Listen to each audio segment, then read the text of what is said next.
Last week, in a dramatic display in the House of Commons, Keir Starmer had to effectively gut his welfare bill after a sizable backbench rebellion. In its original form, the bill was expected to save the Exchequer about £5.5 billion by 2029-30.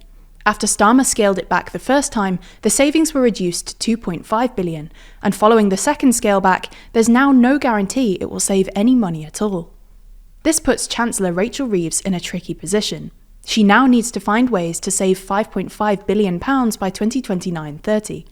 As has been the case since she moved into number 11, she's tied her own hands somewhat, as she's still committed to meeting her fiscal rules. These state that the current budget must move into balance, so day-to-day costs are met by revenues, and that debt must be falling as a percentage of GDP by the fifth year of the forecast. Together, these rules mean that the government can't take on any extra borrowing. In addition to her fiscal rules, Reeves has also promised that she won't raise taxes on working people.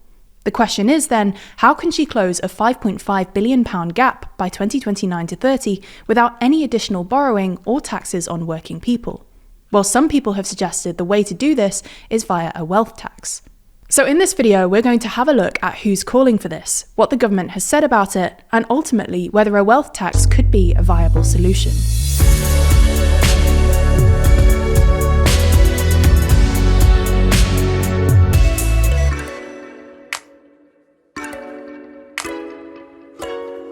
Never miss an episode and always feel in the loop by subscribing and ringing the bell. Speculation that the government may be open to a wealth tax began at the weekend, after former Labour leader Lord Kinnock suggested on Sky News that such a measure should be brought in at the autumn budget.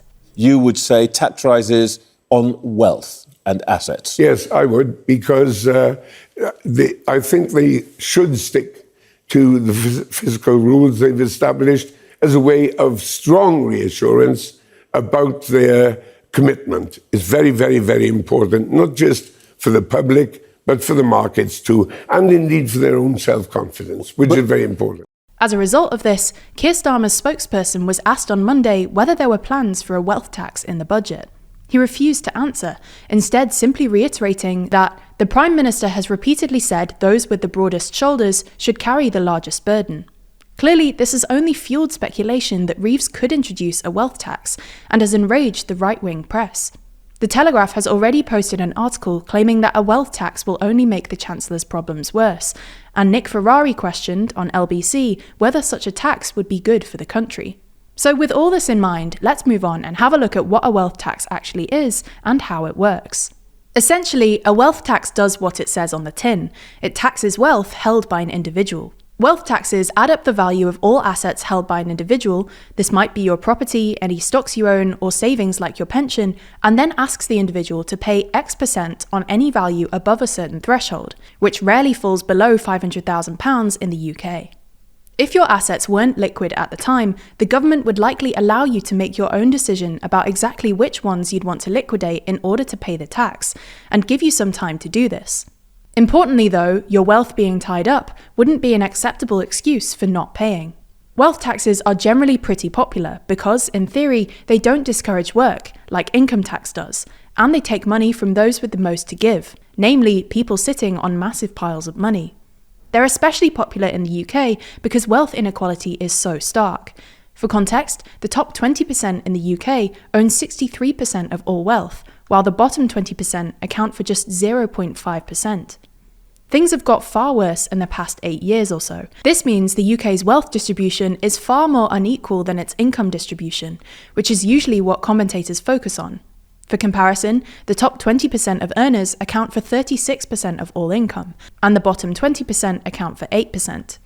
Anyway, when polled on the idea, the British public usually respond positively.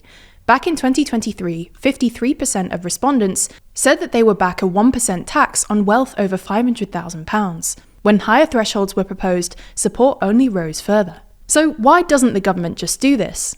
Well, unfortunately, recurring wealth taxes just don't have a great record. According to the OECD, wealth taxes are usually far harder to administer and bring in far less money than expected, which is why they've become less popular over the past few decades.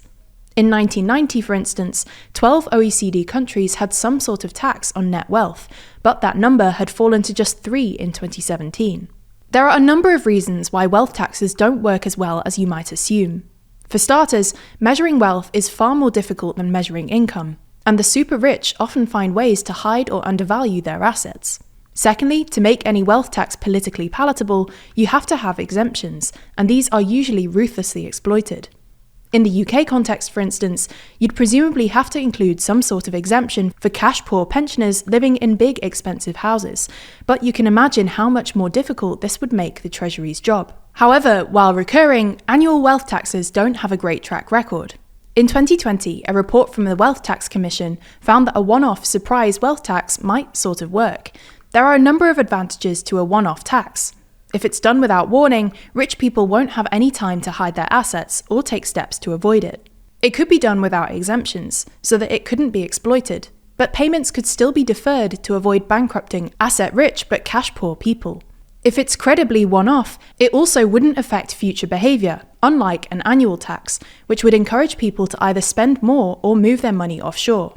Anyway, according to the report, a one-off wealth tax payable on all individual wealth above £500,000 and charged at around 5% would raise about £250 billion, while a similar tax for only those with more than £2 million in assets would raise just over £80 billion.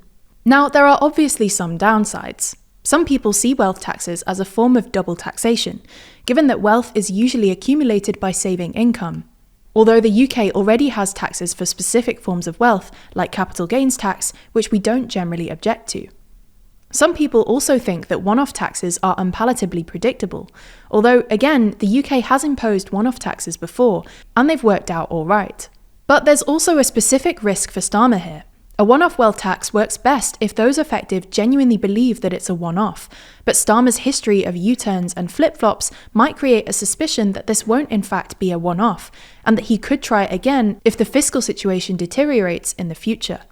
This renewed uncertainty will further dampen consumer and business confidence, and risk a dramatic flight of capital out of the UK. This is a complex and nuanced story though, and as such there's plenty more to read about it online, with 35 sources reporting on it. The issue is, how can you be sure that what you're reading isn't totally biased? Well, that's a problem we face when writing these videos too, and luckily that's where this week's sponsor, Ground News, comes in. For this story on former Labour leader Neil Kinnock's calls for a wealth tax, they've identified that there are at least 4 left-leaning and 5 right-leaning sources reporting on it. In fact, in addition to this, they've also shown the main differences in headlines among left-leaning and right-leaning outlets, with left-leaning outlets portraying Kinnock's call as a warning and right-leaning outlets calling it a demand. We're able to do that because of Ground News, whose incredible website and app lets you discover the news and pulls back the curtain on media bias. That's because every story comes with a quick visual breakdown of the political bias, factuality, and ownership of the source's reporting, all backed by ratings from 3 independent news monitoring organisations. But one of the best parts of their app is their blind spot feed. It presents you with stories and articles that haven't been reported on by one side of the aisle or the other, helping you better break out of your media bubble and discover what those on the other side of the political spectrum are really saying. For instance, if you lean left, you might have missed this story about Elon Musk saying his new America Party will prioritise releasing the Epstein files, because only 13% of the reporting comes from outlets leaning left.